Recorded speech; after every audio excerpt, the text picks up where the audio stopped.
Possiamo incominciare quasi teotonicamente.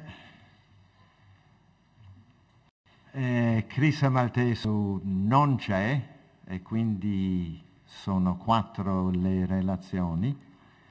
Dopo la seconda c'è la solita pausa caffè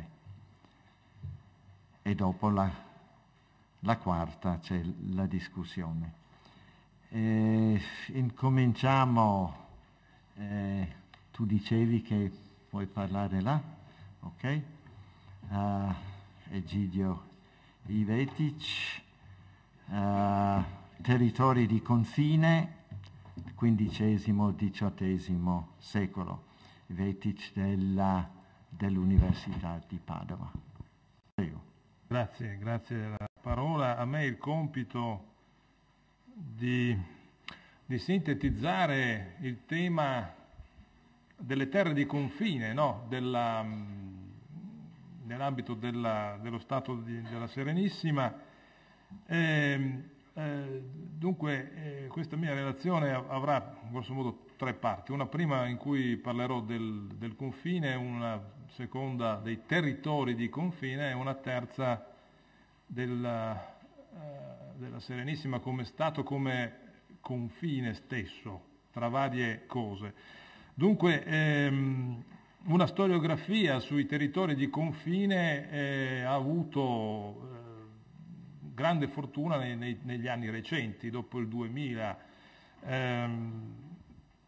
Nell'ambito italiano c'è stata un'iniziativa, ieri è stata menzionata da Gianmaria Varanini, un'iniziativa con dei fondi per la ricerca a cui hanno partecipato diverse università sotto la guida di Alessandro Pastore, credo dell'Università di Verona, come unità base sulle frontiere e i confini nell'ambito italiano. Ci sono stati vari volumi, veramente un'impresa di grande valore, considerando il fatto che in Italia i territori di confine, se non era il confine orientale o cose del genere, non fossero trattati molto. Sugli aspetti delle società di confine alla frontiera di qualcosa, francamente poi ad analizzare bene, anche nell'ambito della venezianistica si è scritto in diverse occasioni in precedenza, nell'ambito di monografie specifiche indirizzate ai contesti locali, regionali, che insomma mi viene in mente quando in quello studio sul lago di Garda è uscito fuori il contrabbando, dunque una mobilità, diciamo, di economia grigia dovuta a una posizione al confine di qualcosa. Dunque su questa dimensione si è già scritto, ma in un modo sistematico, cioè il confine e i territori di confine in quanto tali, come oggetto di studio, ripeto, solo negli ultimi anni. Ma è un trend, diciamo, complessivo europeo. Per un articolo ho radunato dei titoli significativi in ambito storiografico tedesco e credo che dal 2005 ad oggi abbiamo almeno 20 miscellanee, tutte molto importanti, sulle società di confine, le terre di confine nella Germania d'Ancien Régime. Del resto la Germania era un complesso di confini con tutti gli stati dopo Westfalia, cioè il confine era dappertutto. E dunque il confine, paradossalmente, dopo la caduta dei confini fisici, è diventato un grande tema di ricerca. A me dunque il compito di vedere, di dare uno sguardo e anche di problematizzare come questa tematica la inquadriamo nell'ambito soprattutto della Repubblica di Venezia. Mi sono preso i secoli XV, XVIII. Anzitutto, ricordo le parole del compianto Claudio Donati che distingueva il termine confine da frontiera. Confine in qualche modo chiude ciò che abbiamo, ciò che ci appartiene, delimita ciò che ci appartiene, mentre il termine di frontiera, che comunque credo poi dipende da lingua a lingua, è più contemporaneo, implica un territorio non definito e comunque in espansione rispetto al punto di vista, cioè è un'area in cui si può avanzare, appunto fronte, cioè confinare si determina qualcosa e la frontiera invece va avanti. Nei vari studi che emerge che il confine, i territori di confine sono come delle aree non precisate, c'è un aspetto di indeterminatezza quando si entra soprattutto nel mondo d'antico regime, del mondo che non abbiamo più, no, per usare le famose parole. E credo che sia dovuto anche al fatto che noi abbiamo un'idea abbastanza precisa dei confini, no? Il nostro confine, le nostre frontiere hanno una forte fisicità, cosa che nei secoli, diciamo tra il 500 e il 700 non era sempre così, nonostante ci fossero dei segnali, no? Dei cippi che segnavano il territorio, c'erano delle commissioni di confine. E mi viene in mente quanto può essere duro il confine, un aneddoto, un caro amico e collega, Marco Dogo, che insegna storia dell'Europa orientale a Trieste, ospitando un noto ottomanista americano, lo ospita a Opicina, che è un piccolo paesino sopra Trieste, sul Carso, praticamente sul confine d'Italia, e stanno lì a pranzare e questo ottomanista gli dice: ma come? Ma lì, quella è la Slovenia, che era a 200 metri. Sì, dice, ma qui sono 4 case. Sì, ma non avete costruito un muro, niente. Ma qui finisce il confine non della Slovenia, non della Jugoslavia, della Slavia, che inizia a Vladivostok e finisce lì a Opicina, e voi italiani non fate niente se non 4 case e il pergolato dove bevono il refosco. Qui bisognava fare un muro, qualcosa a bloccare, ci sono gli slavi d'altra parte. Quindi ecco, questa, insomma, come dire, il concetto di confine, no? È una buttata ovviamente, però la rigidità del confine nostro, l'idea del confine è molto forte, mentre gli altri confini, quando gli studiosi vanno a guardare le carte d'archivio, non risulta sempre così. Non risulta così, però ci sono altri confini.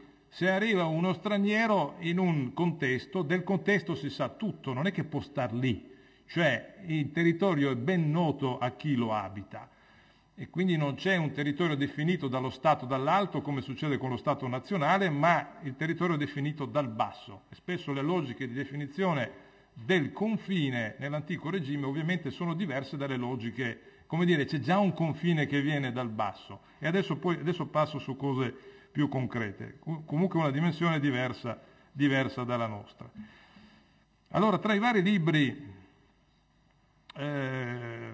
sulle frontiere in ambito italiano è un progetto, piccola parentesi, a cui non ho partecipato, però ho partecipato ad altri progetti ed un gruppo di ricerca internazionale, ma poi fondamentalmente il gruppo è croato, si chiama Triplex Confinium International Project, e del quale parlerò più al terzo punto.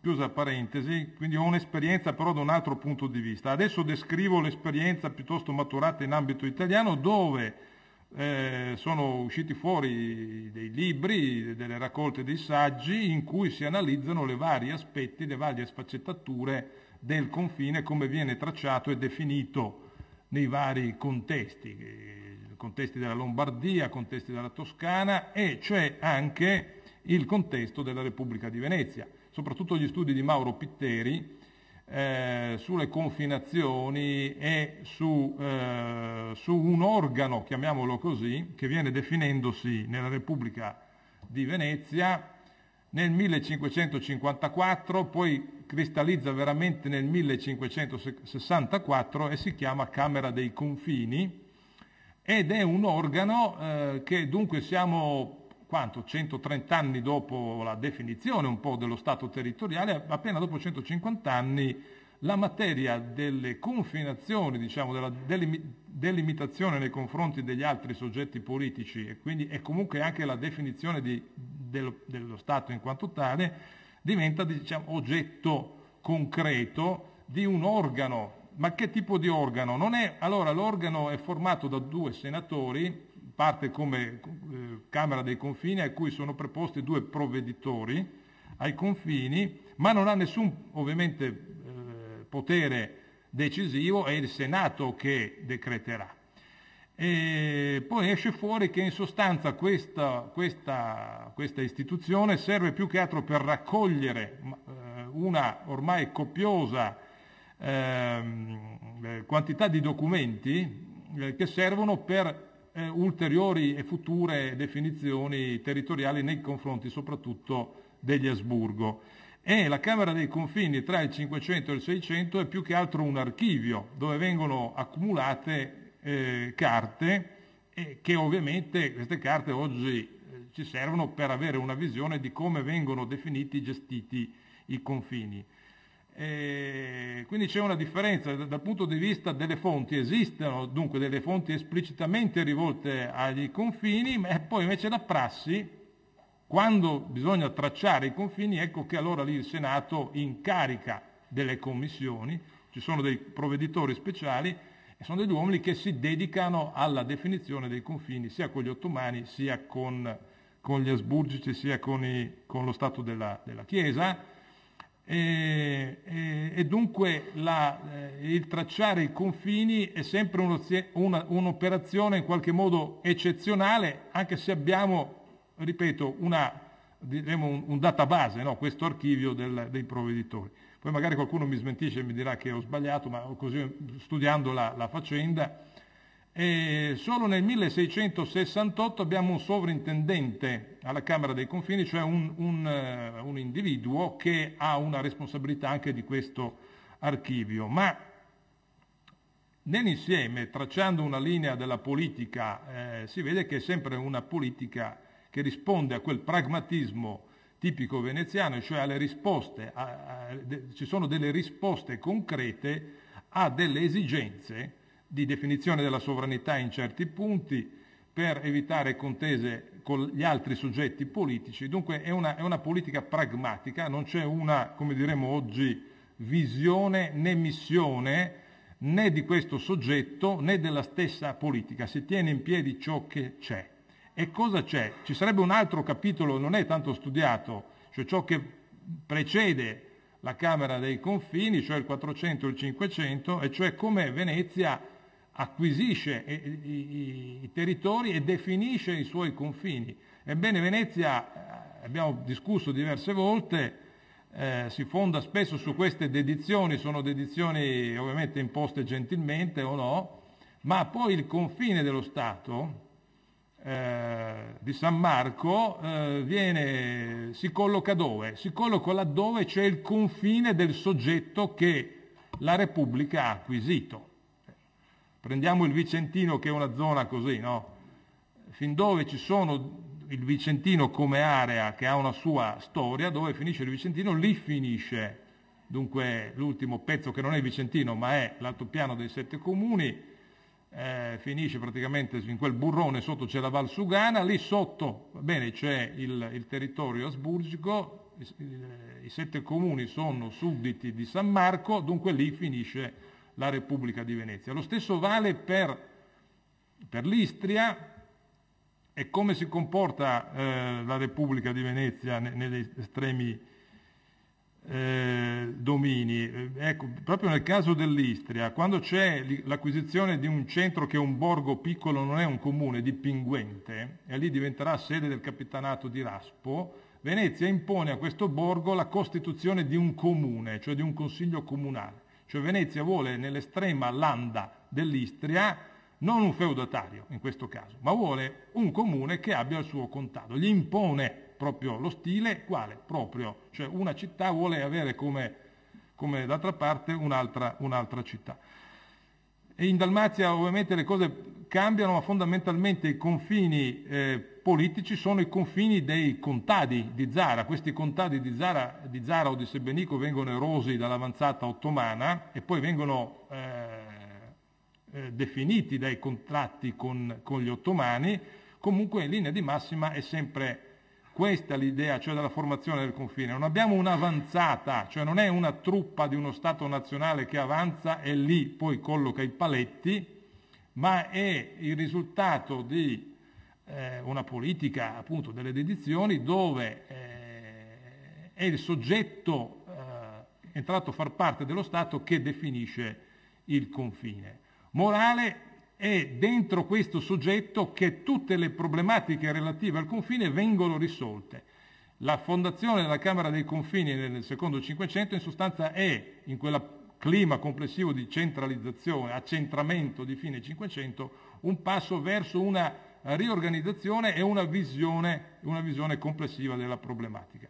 Adesso ritorno al discorso di prima, cioè ulteriormente, sempre in un clima di ulteriore accentramento e di ordine delle carte e delle competenze, siamo nel secondo Seicento, c'è il sovrintendente alla Camera dei Confini, ma una vera e propria, politica di definizione chiara e precisa dei confini l'abbiamo soltanto nel 1750-57 abbiamo dei trattati con cui finalmente, dopo secoli anche di contrasti locali, vengono definiti precisamente con commissioni, con dei congressi tra le due parti, i confini soprattutto di questi territori, di queste podesterie, che stanno al confine con gli Asburgo, quindi Vicentino, Veronese, Brescia, dove non mancavano contrasti lungo la linea di confine. E dunque metà Cinquecento. E poi la grande figura, grande sotto ogni aspetto, no? Di Andrea Tron, che diventa sovrintendente ai confini, che cerca di ulteriormente rafforzare, teme per il futuro in sostanza della Repubblica con dei trattati, cioè di chiarire definitivamente, la linea di confine con gli Asburgo per prevenire situazioni in cui possa venire messa in discussione la sovranità della Repubblica. In questa operazione che va dalla metà del Settecento agli anni Ottanta, in qualche modo vengono finalmente chiuse le questioni aperte e nel 1786 si chiude l'esperienza della Camera. La chiudono e la materia dei confini ritorna pienamente, ma era già di competenza del Senato. Questo è il profilo, della storia vista dal centro del confine. Si può scrivere un'intera monografia su questi aspetti. Attorno alla definizione dei confini poi sono sorti altri studi. Io ricordo quelli del collega di Padova, Walter Pancera, che in qualche sede ha proprio in modo anche narrativo raccontato come venivano, perché si parla linea Nani, Mocenigo, in Dalmazia, eccetera, poi come sono stati concretamente fatti questi confini sono dei saggi in cui ovviamente rimanderò nella mia relazione scritta. Esce fuori anche la modalità del dialogo del governante veneto con il governante ottomano, soprattutto, per esempio, interessante un intero saggio sulla delimitazione in Dalmazia dopo la guerra di Cipro, e dall'altra parte il rappresentante ottomano si chiama Ferhad Pascià Sokolovic, dunque era dentro il clan di Mehmed Pascià Sokolovic, Sokollu, il famoso visir, nonché il visir aveva il governante a Bagnaluca che poi trattava con i veneziani come parente, e un altro parente negli stessi anni sarà il fondatore della Chiesa serbo-ortodossa, quindi per dire come anche i clan in ambito ottomano di origine bosniaca erano ben presenti. E Walter Pancera appunto descrive le modalità di realizzazione concreta dei confini.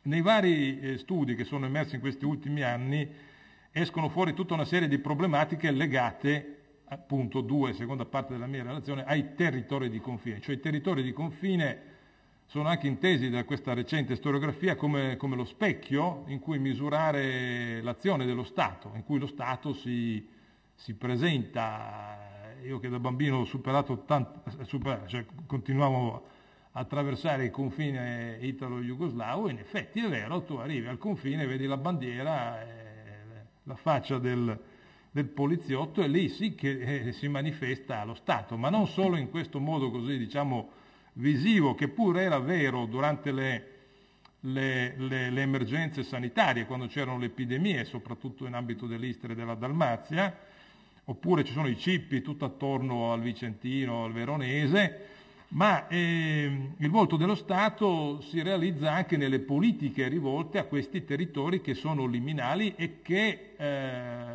volente o nolente, hanno delle caratteristiche tutte proprie. E in merito si potrebbe appunto, credo c'è molto margine per fare le ricerche, sia nell'ambito microstorico, sia nell'ambito, credo a questo punto, necessario di una visione comparativa. Perché cosa abbiamo? Non abbiamo solo la questione dello stato da mare e stato da terra, abbiamo province di confine, abbiamo podesterie di confine, abbiamo delle comunità, dei distretti di confine. E lì vediamo subito che c'è un ventaglio molto differente. Un conto sono le valli, che ne so, del Bresciano, un conto è l'Alto Veronese, un conto è la Val d'Astico, un conto è l'altopiano dei 7 comuni, che è una specie di piccola repubblica a sé, no? Che ha un contratto diretto con San Marco. E per dire come, per capire l'altopiano dei 7 comuni, devo fare un salto in Dalmazia. Lì c'è un'unità che si chiama Poglizza, ed è praticamente come una specie di 7 comuni lungo la costa dalmata. Sono tutti nobili, ma sono tutti dei pastori, e hanno la presunzione, hanno la sicurezza, hanno uno statuto concesso da Venezia del 400, ed è ovviamente un'entità di confine anche questa, con una massima autonomia, e ogni tanto rispondono a un podestà, si gestiscono le loro cose, un po' come l'altopiano dei 7 comuni. Cioè, per trovare anche lì il binomio terraferma-mare, ci sono delle entità apparentemente distanti, ma poi nella sostanza simili.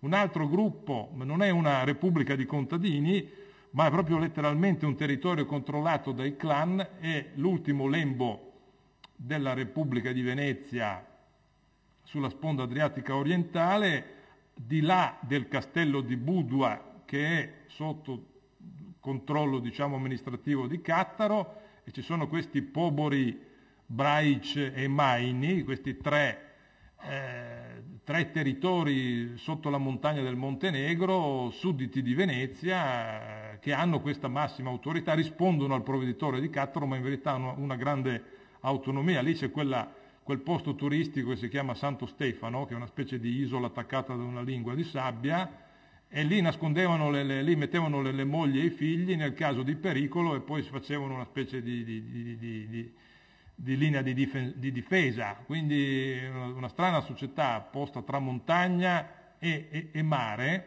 è fedelissima a San Marco. Allora ci sono queste costellazioni, ci sono le enclave che sopravvivono soprattutto in ambito friulano, che creano dei problemi a non finire.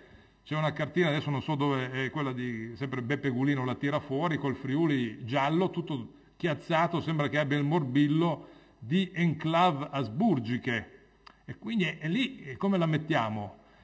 In ambito istriano la questione delle enclave asburgiche è stato risolto dopo la guerra contro Massimiliano, però in precedenza non era una cosa da poco. E c'è un documento dell'inizio del Cinquecento che è redatto in 3 lingue, ma si riferisce a una situazione del 300, e c'è la confinazione tra la parte dei conti di Gorizia, il patriarcato di Aquileia e la Repubblica di Venezia. E praticamente tutta l'Istria è un ginepraio di confini, ed è tutta una definizione di sovranità e competenze. Questo documento è stato utilizzato per ribadire la slavità dell'Istria, ma in verità andrebbe ripreso in questo discorso più ampio dei confini e della definizione delle terre di confine nell'ambito della Repubblica di Venezia, e anche prima. Cioè qui siamo nel 300, quando Venezia sta prendendo con una politica del carciofo pezzi dell'Istria, e ci sono ancora i conti di Gorizia, e c'è ancora il patriarca di Aquileia, ed è un periodo molto interessante in cui anche Venezia matura una prassi di gestione e definizione dei territori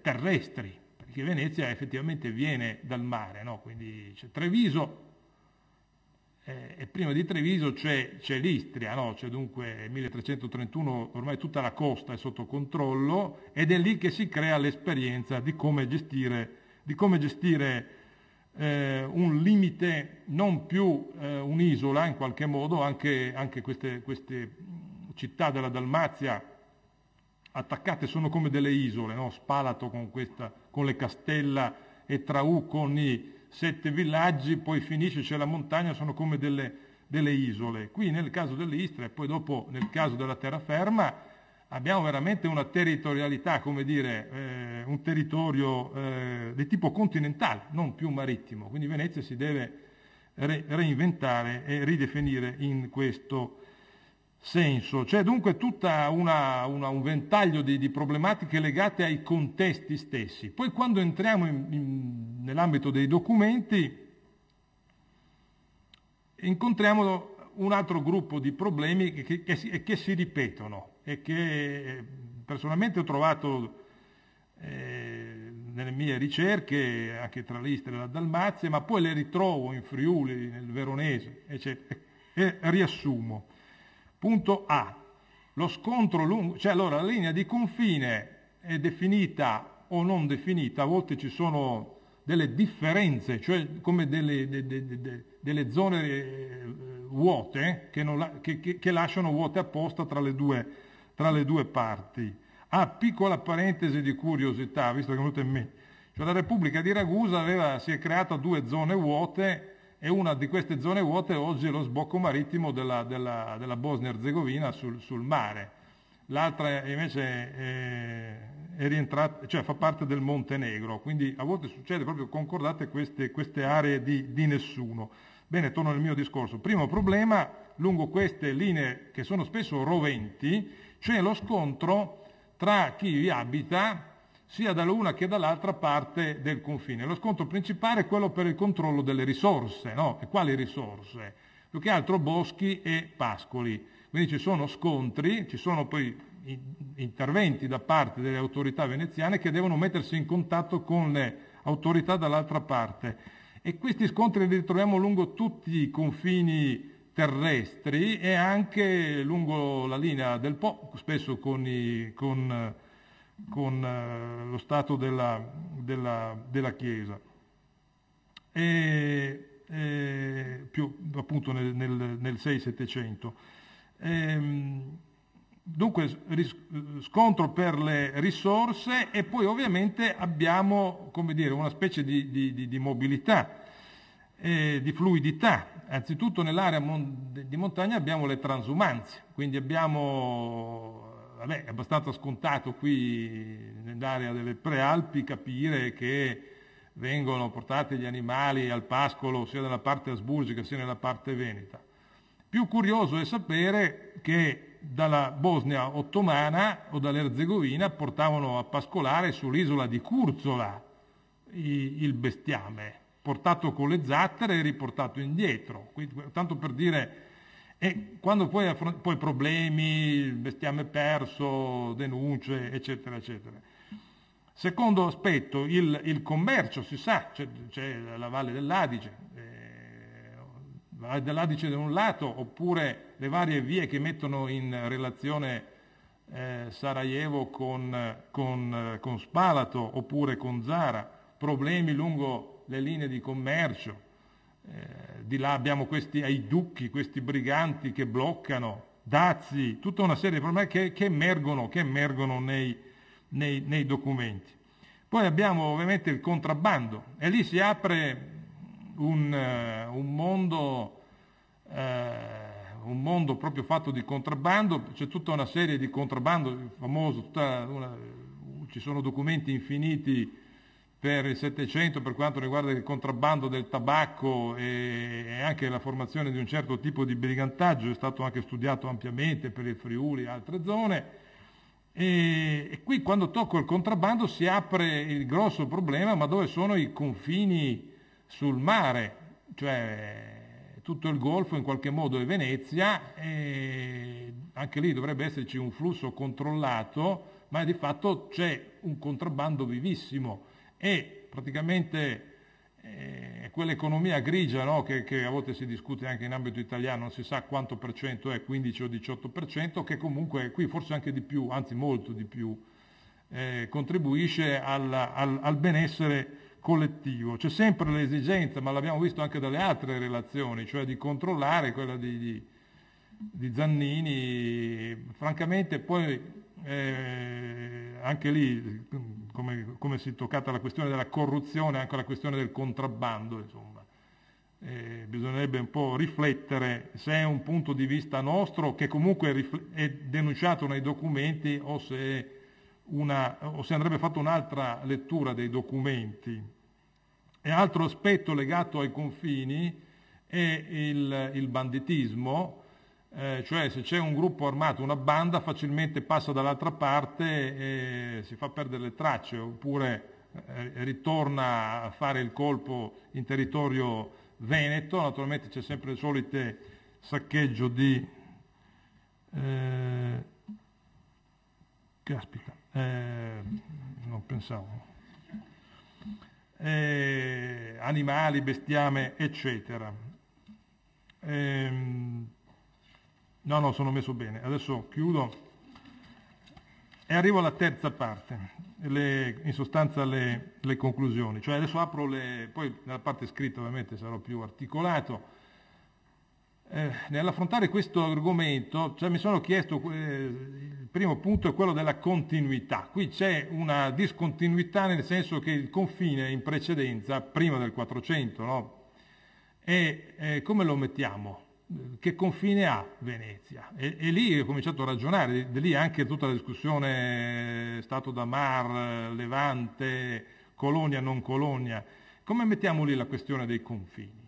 Cioè, lì ci sono delle isole e c'è il mare come medium e c'è comunque l'idea, come già ho accennato in altri miei interventi, dell'Adriatico come parte prolungata della laguna. E allora succedono cose, credo, anche un po' strane. Allora uno che parte da Rovigno nell'Istria, finché attraversa l'Adriatico, è sempre, come dire, su suolo nazionale. Però se scarica le pietre da costruzione in Romagna, ecco che ha fatto il contrabbandiere. Cioè, fino alla Romagna è dentro casa. Se però fa questa operazione è fuori. Su questo mancano studi, mancano riflessioni. Ma per capirle bisogna andare a monte, bisogna andare all'idea dello Stato, cioè le prerogative che rivendica nel XII secolo Venezia nei confronti delle città dell'Istria e della Dalmazia, è la sovranità sull'acqua. A volte ci sono state delle confusioni, lo stesso Cessi pensava fosse una sovranità vera e propria politica, ma spesso è la sovranità sull'elemento su cui Venezia si fonda. E dunque capire lo scarto che è forte nel 400, e credo che il problema di tracciare dei confini terrestri parta con Treviso e con l'Istria, cioè lì si sperimentano cose che poi verranno applicate anche altrove. Questo è un tipo di problema che però va innestato in una continuità, in una tradizione che invece trova nel mare altri tipi di confini. E lì credo che ci siano più spazi, ci sarà uno spazio virtuale e commerciale, fin dove ci sono le nostre genti. Ancora alla fine del Settecento ci sono colonie di mercanti ad Alessandria, veneziani, in quel caso lì sono d'accordissimo per le colonie, cioè, quello è in qualche modo una parte nostra. Ragusa aveva un'altra Ragusa disseminata nei Balcani, così aveva anche Venezia. E in qualche modo anche questa è una geografia, è il confine estremo. Poi c'è questo confine del mare mediatore, e non è una cosa da poco, perché venendo da Oriente, da qualsiasi contesto dall'Oriente, soprattutto poi in età ottomana, cioè quando uno approdava su un'isola veneziana approdava in Occidente, perché da lì, da quell'isola e fino a Venezia in qualche modo, già eri fuori Levante. Da Corfù a Venezia sei in un mondo già veneziano, e viceversa, quando tu arrivi a Verona dalla Germania, e si sa, tutt'oggi è viva questa percezione, tu già come se toccassi in qualche modo il Levante. Ci sono infinite testimonianze in merito. Per non parlare quando si arriva nella città di Venezia stessa e vedi San Marco e sei già in Oriente, no? Come quelli che si eccitano al check-in quando vanno in India e già pensano di essere in India quando sono solo lì a comprare il biglietto. Quindi c'è già questa questione del medium, quindi il confine non è solo una cosa concreta che abbiamo misurato nella Camera dei Confini, ma diventa di più. E nell'Adriatico orientale si è accennato, il confine diventa un confine multiplo, e qui arrivo all'esperienza della Triplex Confinium International Project, cioè è un gruppo di lavoro che lavora su questi multiple borderlands, cioè terre di confine con molteplici significati, cioè lì non c'è solo un confine politico, c'è un confine tra cristianità e Islam, e poi dentro la Dalmazia c'è il confine tra la confessione fortissimo e dibattuto nel Settecento, tra il cattolicesimo che è di un certo tipo e l'ortodossia che è di un'altra. E questo gruppo di lavoro a cui ho lavorato anch'io, in sostanza l'obiettivo era quello di decostruire la mitologia del confine di civiltà che era in voga anche negli anni 90 per liberare il passato ex jugoslavo da questi pesi, e soltanto liberandolo dal peso dei significati di civiltà nei confronti dei confini si poteva rifondare, in questo caso concreto, una storiografia modernistica croata, ma l'ambizione era più ampia, quella di rifondare la storiografia post-jugoslava. Ebbene, di tutta questa cosa ci siamo arenati, vi garantisco, non siamo approdati granché, però l'idea non era malaccio. Detto ciò, vengo quindi da un'esperienza di tentativo di decostruire il confine di civiltà, anche per disinnescare nazionalismi e cose del genere. Personalmente comunque questi confini di civiltà li ho registrati nelle fonti e ci sono. Allora vicino a Zara c'è un posto che si chiama Islam Grčki e subito dopo 3 chilometri c'è l'Islam Latinski. Vuol dire Islam greco e Islam latino. L'Islam perché si chiama Islam? Perché l'Islam era il casello di confine dell'impero ottomano. E ho letto non so quanti documenti, tradotti ovviamente, perché non leggo l'ottomano, in cui i nostri commercianti che sono partiti da Banja Luka a Sarajevo sono stati aggrediti prima di aver raggiunto il confine dell'Islam. Cioè puntualmente viene nominata questa forma. Laddove finisce l'impero ottomano, finisce l'Islam. È rimasto nel toponimo. Questo toponimo si divide in 2 villaggi, quello greco era abitato dagli ortodossi e quello latino dai cattolici. Tutt'oggi quello greco è tutto bruciato per via dell'ultima guerra, però è lì che finisce l'Islam. Il confine di civiltà alla fine c'è. E chiudo il discorso. Abbiamo ragionato e continuiamo a ragionare sui significati di Venezia da un punto di vista interno alla venezianistica, ma credo che bisognerebbe cominciare a ragionare su come vedono Venezia anche gli altri. La più grande geografia della penisola balcanica è insuperata, è stata pubblicata a Parigi nel 1918 da Jovan Cvijic, il quale, un grande geografo serbo, individua 5 aree culturali dei Balcani: centroeuropea, bizantina, islamica, una locale patriarcale dinarica e una occidentale italiana veneziana. Dunque, a questo punto non è solo una questione di Stato da mare, ma Venezia stessa come esperienza storica che diventa un'area di confine nell'ambito dei significati più ampi europei di regioni storiche europee. Ecco, in questi ultimi anni, soprattutto nella storiografia tedesca, si ragiona in termini di regionalizzazione della storia europea. La regione non è mai stata definita come oggetto di ricerca,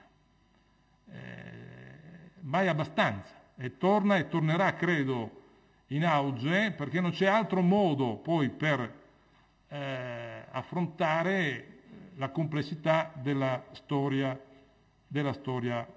europea, nell'ambito della quale la storia della Repubblica di Venezia appare senz'altro paradigmatica e quanto mai tra Oriente e Occidente. Grazie, scusate il tempo che...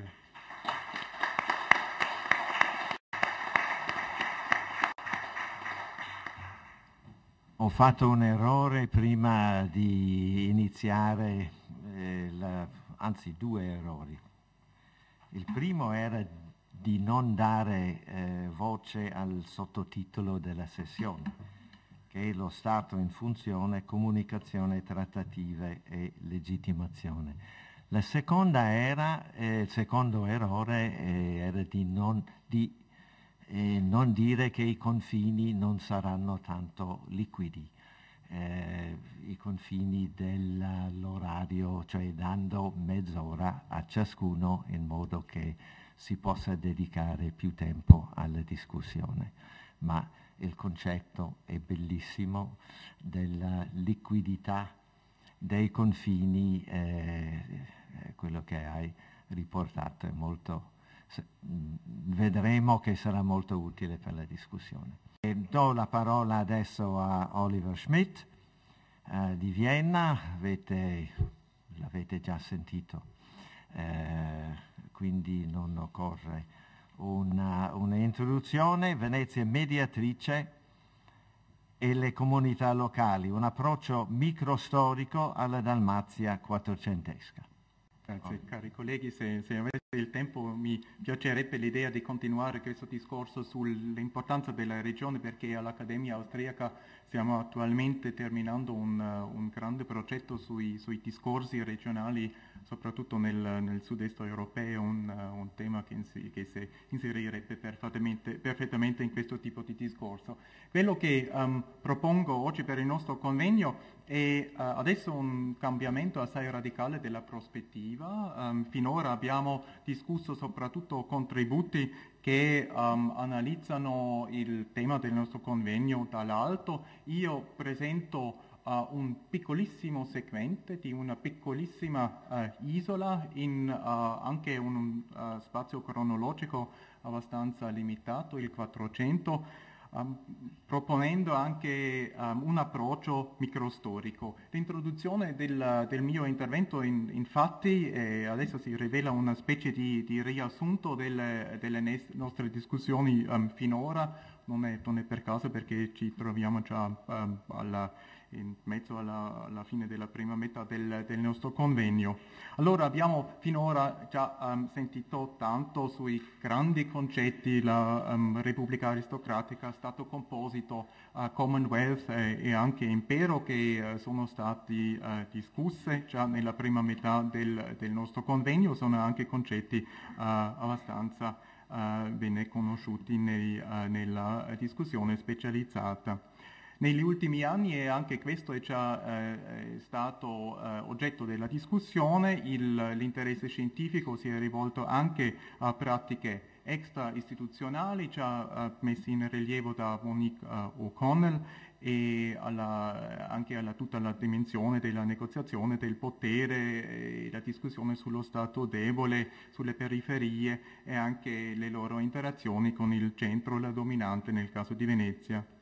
E anche è stato criticato giustamente l'attenzione forse esagerata, accordata alla violenza o in genere ai casi di conflitto eccezionali di natura, e naturalmente non rappresentando l'insieme assai oscillante delle varie forme di presenza e di dominio veneziano, anche analizzate finora nelle sue molteplici dimensioni e espressioni nel dogado, nella città di Venezia, nella terraferma e nello stato da mar.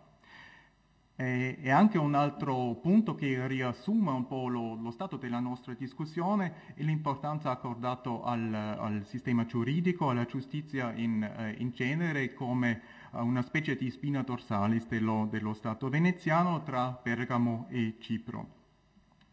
In ambito di questa discussione, già negli anni '80, studiosi come Michael Napton proposero una vista insieme, che è proprio anche al cuore del programma scientifico di questo convegno, che sormonterà la frammentazione dell'analisi dello Stato veneziano, frammentazione in almeno 3 parti che ci sono ancora già adesso nella nostra discussione ben conosciuti.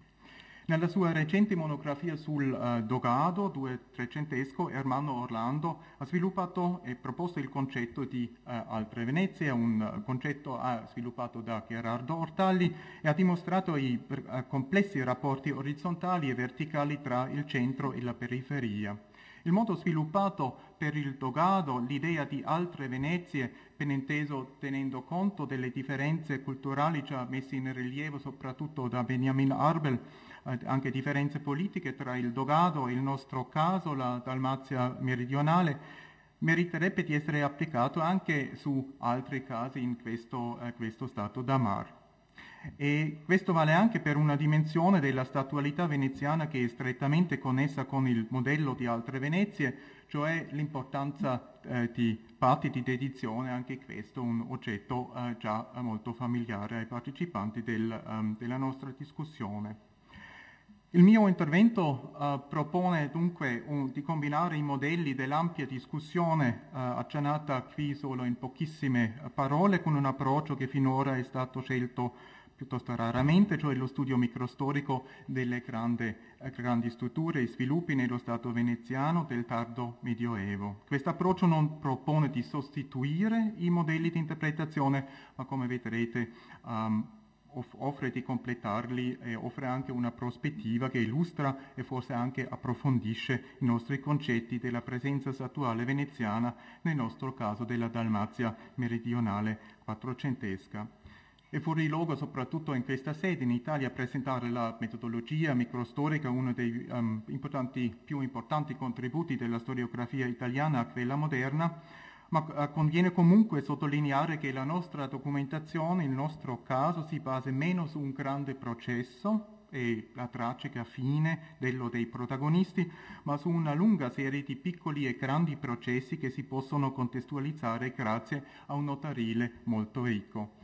I nostri protagonisti sono due fratelli, Gianin e Juanin Dragacic, dal villaggio corzolano di Giara, e possono essere accompagnati a lungo di un arco cronologico di più di 50 anni, cominciando nel 1425 fino al 76, e la loro storia finisce bene, malgrado tanti conflitti e risse muoiono di una morte naturale. La mancanza di un grande processo che costituisce il corpus fondamentale è più che equilibrata dalla varietà dei processi che ci permettono di ricostruire lo sviluppo delle strategie politiche ed anche retoriche dei nostri protagonisti, la nascita di una identità modellata su strutture sociopolitiche, prima di tutto giuridiche e costituzionali, locali e veneziane. La concentrazione su un caso unico riflette anche un momento ben precisato nei casi classici della microstoria, che in un certo senso è anche statico. Il nostro studio invece ci offre tutta la dinamica di un mezzo secolo di dominio veneziano su una isola dalmata, cioè dai primi passi dei conti veneziani dopo il 1420 fino all'inizio della minaccia ottomana, alla fine degli anni 60 del 400, che cambiò radicalmente i rapporti tra Corzolani e la Serenissima, una cesura da paragonare anche con la rottura nel dogado provocata dalle guerre nel secondo Trecento. La microstoria collega un approccio, o meglio a uno studio di caso biografico con grandi questioni, con grandi strutture, e benché i due fratelli siano i protagonisti naturali del nostro approccio, anche della nostra narrazione, occorre ricordare che nel centro di ogni discussione sulla statualità, e l'approccio microstorico si concentra su questa nostra tematica comune, si trova il diritto, l'altro protagonista di questa storia, a Curzola come in tutta la Dalmazia, come sappiamo adesso già molto bene, come in Dalmazia o in terraferma, i patti di dedizione e gli statuti locali. In questa sede basta ricordare elementi essenziali dello quadro costituzionale che determinano le pratiche socioculturali dei nostri protagonisti, cioè la dedizione dell'isola nel 1420, dedizione negoziata dai patrizi come altrove, la scissione interna della società insulare non solo in patrizi e popolani come in altrove in Dalmazia, ma anche la frammentazione interna dei popolani in cittadini antichi e vilici e soprattutto, e questo è un punto essenziale per questo caso, l'autonomia politica nello spazio rurale che si esprimeva nei vece, ossia congregazioni contadine. Queste regolari congregazioni dei villaggi, consigli di villaggio, pretesa di rappresentazione anche esterna dei contadini. Dal punto di vista tipologico, Curzola è da situare tra i comuni classici della terraferma dalmata, con la città dominante e il suo contado dipendente, e il caso eccezionale dell'isola di Brazza, isola senza città, senza centro politico, società insulare composta di villaggi. Su Curzola la prima fase del dominio veneziano è caratterizzato dall'aspra lite tra città e villaggi sul potere politico, lite che si cristallizzava proprio nella questione cui appartenesse il privilegio di interpretare gli statuti, cioè un processo di negoziazione che cominciava già prima dell'atto di dedizione e continuava poi. I nostri eroi Joanin e Janin Dragacic sono nati verso il 1410, appaiono per la prima volta nel 25 nei registri della Cancelleria veneziana come testimoni in un processo e sappiamo anche che il loro padre morì nel 34. Figli di un contadino semplice di cultura croata, il padre appare 2 volte nei pochissimi casi in cui la Cancelleria veneziana registra insulti in lingua croata, cioè non in traduzione. Per esempio, lažeš kako pas, menti come un cane, un insulto che si utilizza anche oggi. I nostri fratelli, quasi omonimi, attirano il nostro interesse 13 anni più tardi, quando difesero in un processo il diritto di forestieri, cioè una cosa che era un fatto vietato a Curzola, forestieri essendo naturalmente nella logica del campanilismo dalmata ai ragusani, e 13 anni più tardi quando si misero alla testa di una sollevazione contadina, una ribellione contro l'aumentazione delle tasse. Dal 39 in poi data il loro conflitto con vari membri del ceto nobile, conflitto che accompagna i 2 fratelli fino alla morte, Janin morendo nel 58 e Janin lo seguì 20 anni dopo. Tra le tappe importanti della loro biografia di guerriglia continua con i patrizi menzioniamo soltanto la ribellione contadina del 41, il processo montato contro l'amante di Joanin, una ragazza molto coraggiosa, processo cassata finalmente da Francesco Foscari nel 49 a causa della manipolazione da parte del conte e del partito patrizio, la resistenza alla spada in mano contro i giudici patrizi, varie risse nelle calli e sulla piazza di Curzola.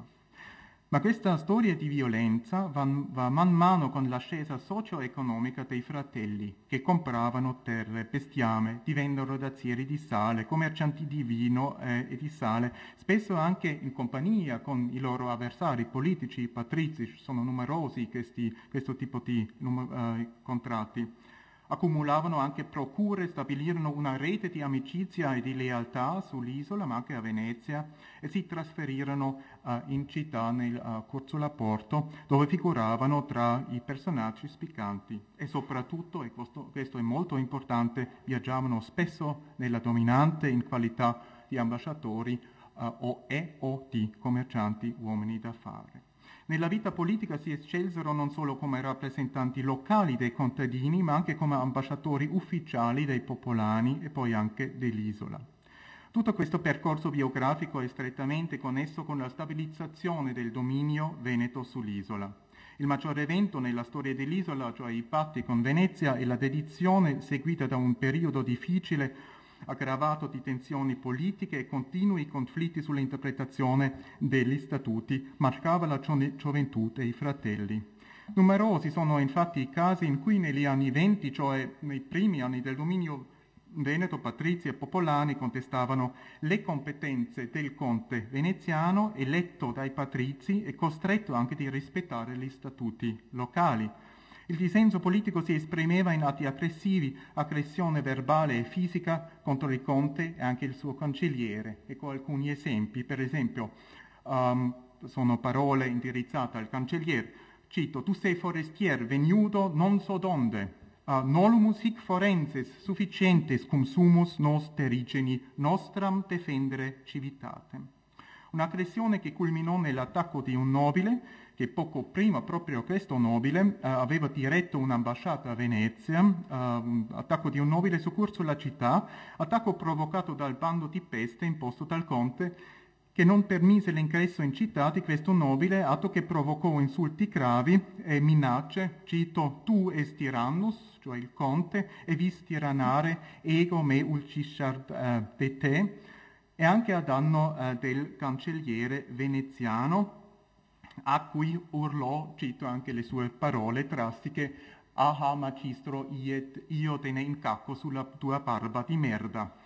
Fine citazione. Le altre citazioni sono un po' più cortesi, c'è un scambio di parole tra il cancelliere e questo Patrizio, il cancelliere, anche cercando di legittimare la presenza veneziana sull'isola con le parole civitas non est tua, immo est nostre serenissime ducalis dominationis, et non ego sed ordo factus per dominum comitem et officiales pro salute omnium est qui non permittitis entrare, e tutto ciò 4 anni dopo il bombardamento da Traù dalla flotta veneziana.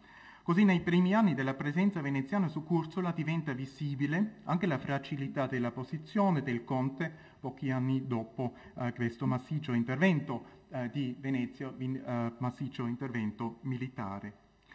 I Dragacic crescevano cioè in una società in cui il conte veneziano non era solo il bersaglio di proteste causate da tensioni interne, ma rivestiva allo stesso tempo anche la funzione di punto di riferimento nella riformulazione di posizioni identitarie. Un altro esempio, e spero che avete un po' di pazienza, qualche minuto di più, non più di 3 o 4, ma l'esempio è molto bello.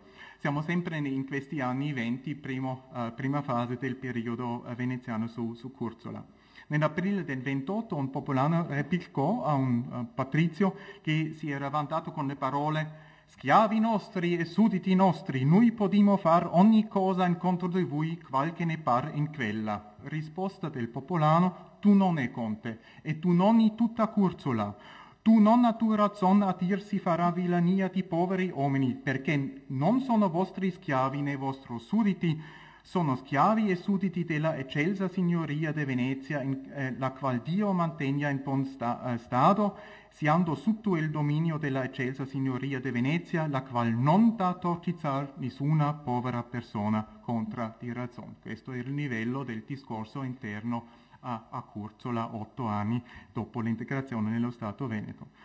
Questo esempio è particolarmente prezioso perché rappresenta un atteggiamento, una strategia identitaria che strumentalizza l'idea di Stato propagata da Venezia come argomento nei conflitti locali, invocando la propria lealtà e insistendo sul fatto di aver accettato non solo il dominio, ma anche il suo spirito. Tutto quello costituisce anche un'arma pericolosa nei conflitti quotidiani sull'isola. Altri esempi dimostrano comunque che anche queste affermazioni di lealtà erano tutt'altro di statiche, ma dipendevano dalla situazione politica e sociale. Anche i nostri Dragacic invocavano la giustizia veneziana, ma questo atteggiamento non li impedì di minacciare poco dopo i conti veneziani quando questi si opponevano ai loro interessi. Interpretazioni meccaniche che dividono una società locale in patrizi leali o non leali a Venezia e popolani piuttosto fedeli non riflettono una realtà molto più complessa, con appartenenze e lealtà sempre in rapporto con la dominante, fluide ed instabili.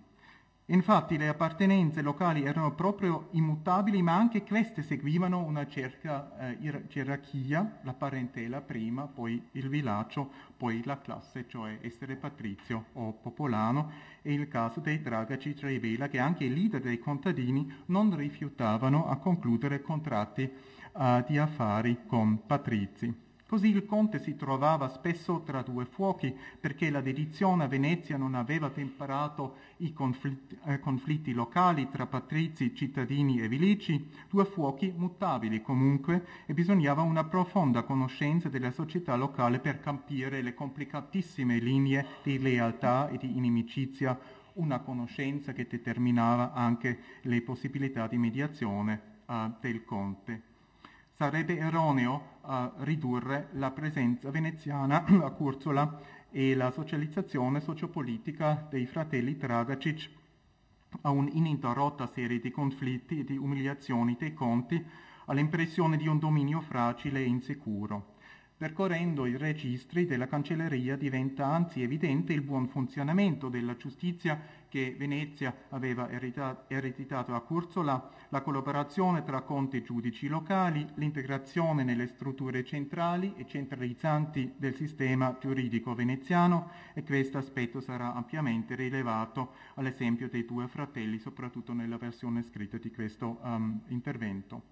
Il mondo dei fratelli non era condizionato unicamente del quadro amministrativo veneziano, anzi soprattutto da diversi livelli di appartenenze locali, appartenenze a varie forme di comunità, quella dell'isola anzitutto, che rappresenta, malgrado le tensioni interne, una unità mentale e politica di fronte agli altri che, come abbiamo già accennato, erano nel nostro caso soprattutto i ragusani, cioè i cittadini di Dubrovnik. I Tragacic facevano uso di queste moltipliche appartenenze sociopolitiche che definivano la loro posizione nella società curzolana, abitanti del villaggio di Ciara, contadini, accumulando gradualmente un prestigio politico grazie ai loro interventi nella vita politica, poi commercianti, dazieri, proprietari, ma sempre popolani. Non è per caso che i fratelli facessero sentire la loro voce per la prima volta insistendo sul diritto locale come parte integrale della loro identità comunitaria, cito per intuito della giustizia che vi piace osservare nostro statuto e nostre leggi, cioè una formula, ma comunque una formula che conoscevano già bene nella loro gioventù. Così comincia il loro contatto a livello politico con l'amministrazione veneziana, un contatto che si sviluppò rapidamente al di là della rappresentanza locale del dominio veneto e coinvolse ben presto anche le autorità centrali, e questo è proprio un punto essenziale, questo narrativo, un punto che conferma anche già le osservazioni già fatte. Era proprio la comunicazione diretta con queste che provocò un conflitto gravissimo tra il conte veneziano e i patrizi da un canto, i popolani dall'altro. Quest'ultimi, rappresentati dai fratelli Tragacic, difesero le loro congregazioni, cito, che nella nostra congregazione possiamo ordinare la nostra imbasata per contraddire a così tale loro, cioè dei patrizi, iniqui legge. Il diritto di inviare indipendentemente dai patrizi le loro ambasciate a Venezia, diritto essenziale per mantenere la comunicazione politica, cosa che negli occhi dei patrizi costituiva una flagrante violazione degli statuti e un caso di ribellione, ma negli occhi dei conti veneziani ora un atto di disobbedienza, nel caso che un conte si è alleato con i patrizi, ora un'espressione politica ammessa o almeno tollerata dai rappresentanti della Serenissima. Mentre i primi scontri dei fratelli con Venezia, incarnata nella persona del conte, furono così assai violenti, e citerò anche nella versione scritta alcuni insulti abbastanza drastici, i Tragacic presto affrontarono anche altre dimensioni della statualità veneziana, anzitutto quando si recarono a Venezia, prima come ambasciatori che negoziarono con il Senato e poi per appellarsi alla Corte degli Auditori Nuovi. Cito: «Me ho appellato viva voce ai signori auditori nuovi delle sentenze perché io intendo perseguire la mia appellazione». Sono espressioni di Zuanin quando nel 1948 combatteva la sua condanna a Curzola. Questo suo intervento dimostra anche a che grado si erano familiarizzati i fratelli con i meccanismi della giustizia veneta. Avevano infatti imparato a distinguere tra il conte e le autorità centrali e a utilizzare la comunicazione con la dominante per indebolire gli avversari locali, conte e patrizi. La cassazione della condanna montata in questo processo montato fu certamente un momento decisivo nell'atteggiamento dei Tragacic di fronte a Venezia. Delusi da un conte locale, furono riconfortati nella dominante. Il ducale di Francesco Foscari costituì il simbolo del loro trionfo politico contro gli avversari nobili. e benché lo stesso doge avesse finalmente interdetto le congregazioni contadine, i Tragacici divennero seguaci fedeli della Repubblica di San Marco. Il discorso critico o aggressivo di fronte ai conti, ma mai di fronte a Venezia stessa, cedette per sempre. Nel caso dei Tragacic la funzione mediatrice del conte sul posto fallì inizialmente e l'elemento atto a riparare le tensioni locali erano le istituzioni centrali che riempivano i loro doveri solo grazie alla rapida integrazione, anche la conoscenza di questo sistema, dalla parte dei fratelli Curzolani. Una volta superato il conflitto personale con il conte, grazie al sostegno delle autorità centrali e grazie al sistema di rotazione, naturalmente venivano anche altri conti con i quali anche i Tragacic hanno costruito legami di collaborazione. I nostri Tragacic svilupparono un vero e proprio appetito di portare le loro querele davanti alle istituzioni competenti nella dominante e allo stesso tempo cresceva anche la familiarità con le procedure della giustizia veneta, soprattutto con la produzione di documenti e di testimonianze. Nei Tragacic il sistema veneto trovò strenui addetti della propaganda statale e dei vantaggi che si offrivano a seguaci fedeli e da parte loro i fratelli capirono quanto era utile di adattarsi rapidamente alle esigenze della retorica statale di Venezia, che secondo loro era, cito, la fontana della giustizia e al contrario della, cito, Turchia, over il luogo dove non si tiene ragion ni giustizia alcuno, fine citazione.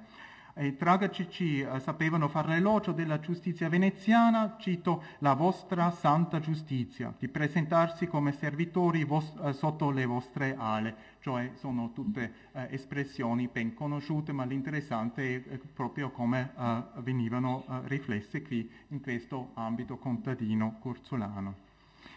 E poi allo stesso tempo impararono naturalmente anche di maneggiare l'arma della denuncia, un'arma molto pericolosa utilizzata da ambedue parti sull'isola. Il Tragacic completava la sua immagine di suddito leale presentandosi anche come vittima di intrighi e di calunnie dei patrizi, della loro violenza che avrebbe indotto una patrizia a proclamare, cito, che le mangiava l'ire una delle mie carne che gli dessi, fine citazione. Anche questo una specie di minaccia abbastanza comune a Curciola, questa minaccia di cannibalismo. Egli invece insisteva, cito, «Mia piando sta contro questi gentilomini tante volte a Venezia, dove riuscì a mettere fine al monopolio nobile di elezione dei conti, e siccome aveva provato l'atteggiamento poco leale di alcuni nobili, anche questo suo atto avrebbe contribuito a stabilizzare il dominio veneto. Aveva proprio denunciato il nobile che aveva criticato le celebrazioni a causa di una vittoria veneta contro il regno di Napoli, criticato queste celebrazioni in presenza di avversari politici e poi era naturalmente un caso di alto tradimento. Ma come abbiamo già accennato nell'introduzione, sarebbe erroneo ricostruire il carattere del dominio veneto solo sulla base di processi penali di dimensione politica. Non posso in questa sede ricostruire tutta l'ascesa socio-economica dei fratelli, ma comunque è abbastanza impressionante. Un percorso di un membro dell'elite locale benestante, alla fine comincia come figlio di genitori molto modesti e poi finisce come un membro del ceto dell'elite benestante, benché non fosse patrizio, comunque è stato anche accettato socialmente dai patrizi come partner negli affari. Cioè un uomo che sapeva far carriera, ma di nuovo l'approccio microstorico ci permette anche di seguire il suo sviluppo intellettuale e sviluppo stupendo, cioè un figlio di un contadino modesto che ritroviamo una polla papale in mano davanti al vescovo difendendo i diritti di un prete locale. Il vescovo naturalmente era veneziano, il prete invece curzolano.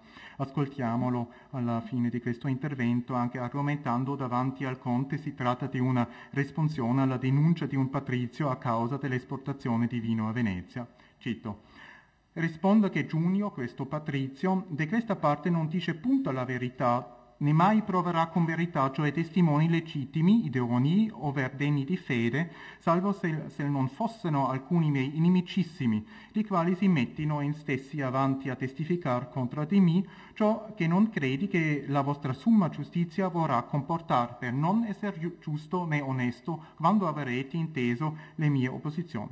Magnifico mister lo conte, io non feci mai alcuna pizzeria a Giugno per lo patron, né per promessa, e se lo ha fatto deveria apparer nota in cancelleria, come si suol far in fatto di piecerie. Fine citazione. Rileviamo la familiarità con i meccanismi della cancelleria veneziana, con le sue procedure formali e, come vediamo subito, anche con le finezze della legge locale. Cito: la legge di Curzula confermata per la nostra gloriosa signoria di Venezia, come ricorda abilmente anche la sua fedeltà alla Serenissima, in una lunghissima dissertazione dotta sui testimoni negli statuti dell'isola. Io cito soltanto un breve segmento di questa dissertazione. Cito: altra legge sta a capitolo 16, la qual dice che alcuno testimonio non debbia essere accettato se non sarà sta chiamato, salten per una delle parti per testimonio specialiter. E concludo che non vi può dir di essere tolto per testimonio contro di me, perché il nostro statuto a capitoli 36, altro a capitoli 37, non vuol che il nemico manifesto sia tolto per testimonio. Ora, quali sono le conclusioni che si possono dedurre dall'esempio microstorico dei Tragacic per le grandi questioni delineate all'inizio del nostro intervento? Occorre ricordare prima i limiti delle nostre osservazioni, che valgono soprattutto per il 400, ma secolo classico comunque, di Venezia medievale, se non dello Stato da Marche, come abbiamo già sentito da Benny Arbel, ha raggiunto il suo apogeo nel XV secolo, e anche della Dalmazia prima delle incursioni ottomane. Fu davvero un'altra Venezia quest'isola di Curzula tardo-medievale. Malgrado le differenze ovvie, cioè soprattutto di lingua, l'integrazione di questi fratelli contadini non sarebbe stata possibile senza una intima familiarità con le regole fondamentali delle istituzioni veneziane, una familiarità che non si limitava ovviamente a ceti d'élite. I Tragacic riuscirono a inserirsi nei meccanismi dell'apparato statale veneziano anche e soprattutto grazie alla loro socializzazione locale, una tradizione di partecipazione locale soprattutto a livello di villaggio, tradizione di argomentare, di difendere il proprio diritto, una diffusa conoscenza degli statuti e consuetudini, una familiarità con procedure giuridiche e soprattutto con la dimensione scritta del diritto anche in ambiente rurale. I contadini curzolani difesero tenacemente i loro privilegi, come lo facevano anche gli abitanti, per esempio, delle valli del Bergamasco nella stessa epoca. Certo, i curzolani degli anni venti del XV secolo non appartennero al cerchio interno dei sudditi veneziani, come per esempio le comunità del Dogado, ma un secolo più tardi il discorso di lealtà spiccata è già ben radicato in Dalmazia. Il modello di altre Venezie vale, con alcune riserve, sicuramente anche per il nostro caso. Quanto a Venezia mediatrice, il caso dei Tragacic ci insegna di distinguere tra le varie dimensioni della statualità veneziana con le quali furono confrontati i sudditi. I Tragacic dovettero il loro successo nello quadro di questo sistema alla loro capacità di servirsi proprio di questa multidimensionalità dello Stato veneziano, adattando le alleanze ed aderenze secondo il caso, ora alla persona del conte, ora alle autorità centrali, sempre invocando l'immagine della Venezia ideale. Uomini adriatici di tradizione comunale, i curzolani si abituavano dunque rapidamente a questo sistema e con facilità accettarono Venezia come dominante e capitale dopo diciamo una vicinanza plurisecolare già evocato da Egidio Ivetic. E naturalmente per motivi di tempo non potevo inserire questa dimensione nel mio narrativo, c'è anche l'integrazione economica che era importantissima. I Tragacic rappresentano così i popolani e nello stesso tempo coltivano i loro affari a Rialto e ci offrono una combinazione di honor e proficuum alla maniera non solo dalmata. Soltanto per dimostrare una ultima volta la familiarità dei Curzolani con il sistema veneto e anche diciamo, la prontezza anche di utilizzare questo sistema, vi offro un piccolo caso di un processo, un caso di un nobile rurale che nel 68 accusò il conte di non aver pagato 5 maiali e lo minacciò con le parole: io anderò a Venezia e lamenterò me di lui. E rappresenta uno di tanti esempi anche della familiarità dei Curzolani con questo sistema. Diventa evidente anche quanto è problematico parlare di centro e di periferia, già una dimensione della nostra discussione evocata da Armando Orlando nel suo libro. Curzola, il primo porto veneziano nella Dalmazia, disponeva di una ottima comunicazione con la dominante. I curzolani interagivano con competenza e, come abbiamo visto, anche con una certa dose di furbizia con le moltipliche dimensioni di statualità veneziana. Abbiamo accennato ai casi che illustrano quanto rapida era questo riscorso a strategie identitarie che fusero la propria tradizione comunitaria con il mito di Venezia portatrice di giustizia e di pace. Una lealtà che è il risultato non di un atto spontaneo, ma cresceva lentamente, una crescita alimentata meno dalla presenza fisica, cioè dei conti, ma dal funzionamento delle autorità centrali giuridiche, anzitutto confermando così una tesi del nostro convegno. Il caso dei Tragacic dimostra anche l'enorme potenziale di integrazione che gli auditori nuovi possedevano, nel caso della Dalmazia tardo-medievale, una integrazione comunque che era basata sul sapere, sulla conoscenza di questo sistema che precede l'inizio del dominio veneziano. È davvero un ultimo esempio per questa familiarità, esempio che viene davvero da un gruppo piuttosto margine. Si tratta di una giovane figlia di contadino che aveva ucciso il suo bambino illegittimo neonato e per difendere la sua causa pretese di averlo confidato a 2 donne albanesi che stavano viaggiando a Venezia, dove queste avrebbero dovuto consegnare il piccolo bambino all'Hospitalis Domus Dei. Cioè questa povera famula che si salvò finalmente scappando di notte dalle carceri, aveva sentito parlare dell'esistenza di istituzioni caritative e quanto di più era diffuso il sapere sul sistema politico e giuridico della Serenissima in cerchi meglio educati dell'isola. Concludiamo. Il percorso biografico dei Tragacic, certo non esaurito in questa sede, ci aiuta a comprendere meglio le dimensioni della statualità veneziana su un'isola che non fu una colonia. Questo spero che è anche diventato ovvio in questa discussione, benché questo termine, anche il concetto, valga forse per altre parti dello Stato d'Amar. Neanche una periferia lontana, ma faceva parte del mondo della cultura urbana adriatica che assieme con il dogado e la terraferma, e anche questa è una tesi del mio intervento, costituiva nel tardo medioevo uno spazio comune di tradizioni comunali che strutturavano anche il carattere della statualità veneziana.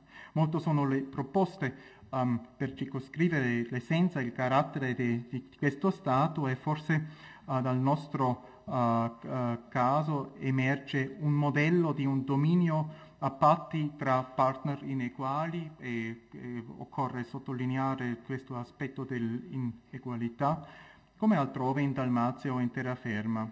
E questa definizione, questo approccio costituisce forse il miglior modo per definire le complesse e dinamiche realtà di questa società adriatica insulare tardio-medievale nel suo rapporto con la Repubblica di Venezia. Grazie.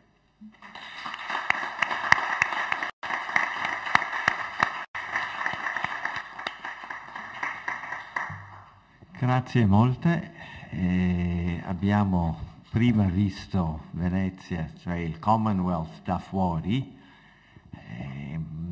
visione molto importante, e adesso abbiamo visto proprio all'interno dell'interno, cioè una microstoria che ci racconta moltissimo. Allora,